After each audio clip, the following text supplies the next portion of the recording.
नमस्कार, yes news महाराष्ट्रमध्ये आपल्या सर्वांचे स्वागत। जसे की आपण आज पाहत आहात, पवई येथील हिराने नंदी मंदिर भीमनगर येथील जे झोपडपट्टीवर राहत होते तेथील झोपडपट्टी तोडण्यात आलेली आहे आणि त्या ठिकाणी आपण आज पोहोचलेलो आहोत। आपल्यासोबत इथल्या परिसरात आपण पूर्ण पाहणी केला असता आपल्या असं लक्षात येते की इथे काही शाळा पण दिसत आहेत आजूबाजूला, अंगणवाडी वगैरे, आणि तिथले काही विद्यार्थी आपल्यासोबत जुळलेले आहेत। बाळा, तुझं सर्वप्रथम नाव सांग काय? मयूर मिलिंद धानवते, कोणत्या वर्गात आहे तू? 8वी। आता या आजूबाजूच्या अंगणवाड्या वगैरे दिसतात, तुम्ही 8वीला आहे बोलतो, तू शाळेसाठी कुठं जातो आणि या शाळेबद्दल तुला काय माहिती आहे, थोडक्यात काय सांगणार? मी शाळेमध्ये जातो, मी तिरंदाजमध्ये जातो। माझ्या शाळेचं नाव तिरंदाज विलेज उपरा मराठी शाळा। मी शाळेत जातो शाळा शिकण्यासाठी। मी इथं मुंबईला आलतो गावी मला 5-6 महिने झाले येऊन मी इथं राहतो नांदेडला। मी नांदेडहून आलो इथं राहण्यासाठी। इथले घरं तुमचे तोडलेत, आता पावसाळा चालू आहे, तुम्हाला कसं वाटते तुमचे घरं तोडलेले आहेत? आम्हाला खूप गदर वाटते, आमचे घरं तोडलेत, आम्ही कुठं राहू, आम्ही बेघर झालो आहे। माझ्या आंटीला पण मारले पोलीसवाल्यांनी, ती प्रेग्नेंट आहे, तिला पण मारले। आणि जर तिला काही झालं सरकार जिम्मेदारी घेणार, हे आम्ही सांगतोय, सरकार जिम्मेदारी घेणार। जर काही झालं माझ्या आंटीला आम्ही सीधा केस ठोकणार। माझ्या मम्मीचे गळ्यातलं सोनं ते समजा गेले, माझी या हातातलं ब्रेसलेट गेले।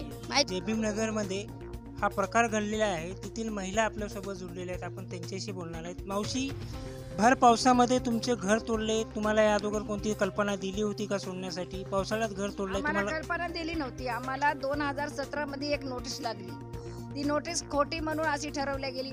नंतर नोटीस जे लागते ते 3-3 महिन्याला नोटीस सारखी लगातार लागते। तर नोटीस आम्हाला अगोदर लावली असती, अगोदर आम्हाला सूचना दिली असती की तुमचं तुम्ही घरापासून बचाव करा आणि ही झोपडपट्टी तुटणार आहे, तर आम्ही कोणते पण मार्ग काढले असते।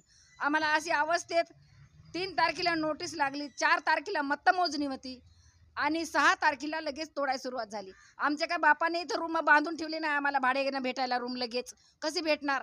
आम्हाला रूम भेटली नाही। आमची अवस्था ही अशी बेघर करून आणि आम्हाला इथं फुटपारीला ठेवलं खालून पाणी जाते आणि वरतून आम्ही पांघरू टाकून झोपतो। ही आमची अवस्था काय? डेंगू मलेरिया फैलायला, आमचे मुलं बिमार पडायले। माझा पण आवाज घसा बघा कसा आहे, मी तब्येत बरी नाही तरी मी इकडं तिकडं फिरतो, कारण मी जर आजारी पडले तर माझ्यावर घर आहे। माझे मालक अपंग आहेत, माझ्या मालकाला काम जमत नाही, काही नाही, मी माझ्यावर घर आहे। माझ्या मुलाला मी 15वी शिक्षण येतच शिकलेलं आहे।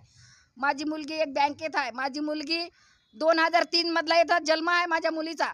माझं काही सगळं आहे, शिक्षणाचे पेपर मुलाचे सगळं काही इथलं आहे। माझी वोटिंग आहे, राशन कार्ड आहे, पॅन कार्ड आहे, मुलाचा जन्म झालेला इथलाच आहे, मूर्ती झालेले सुद्धा इथं पेपर आहेत माझे। काय नाही, माझ्याकडे सगळंच आहे। आणि एवढ्या अवस्था करून आम्हाला बेघर का केलं ते आम्हाला सांगण्यात यावा, आम्हाला आमचा न्याय द्यावा। आमचा सगळा संसार उद्ध्वस्त झाला, आमचा एक खाली अंगावरला कपडा घेऊन आम्ही बाहेर निघलो।